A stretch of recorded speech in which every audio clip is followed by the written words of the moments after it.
Benvenuti tifosi del Napoli.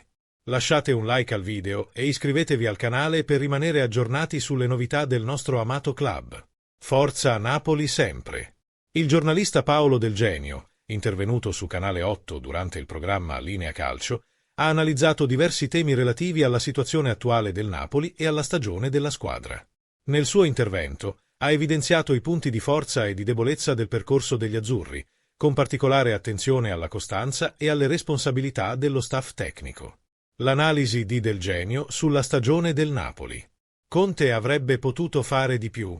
Ci sono delle partite negative, ma non si limitano a Parma e Lazio. Ce ne sono molte altre: Bologna, Udinese, Eintracht Francoforte, Benfica, persino alcune vittorie come quella contro il Lecce. Il Napoli è l'unica squadra in Serie A non aver mai segnato 3 gol. Poi ci sono delle buone partite, contro l'Inter, le 2 a Roma, le 2 in Supercoppa, ma bisogna capire perché non c'è una via di mezzo. Alcune partite sono state giocate senza coraggio, e per me la colpa è dell'allenatore, che può e deve rimediare se rimane in carica. Maiario Sarri ha parlato della forma della sua squadra dopo la vittoria contro il Napoli. La partita contro il Napoli sarà cruciale per le decisioni di domani? L'allenamento sarà fondamentale.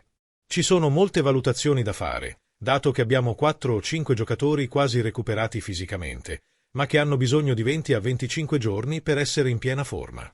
Molti giocatori ci garantiranno solo un minutaggio limitato, che sarà cruciale in una partita di cui non conosciamo nemmeno la durata. Il piano di gioco potrebbe essere simile a quello di sabato? Una singola partita non cambierà la mia opinione sulla stagione. Hanno caratteristiche simili al Napoli, ci sono delle similitudini, ma le caratteristiche individuali sono diverse. La forza mentale sarà la chiave per la partita di domani, per superare la mancanza di qualità.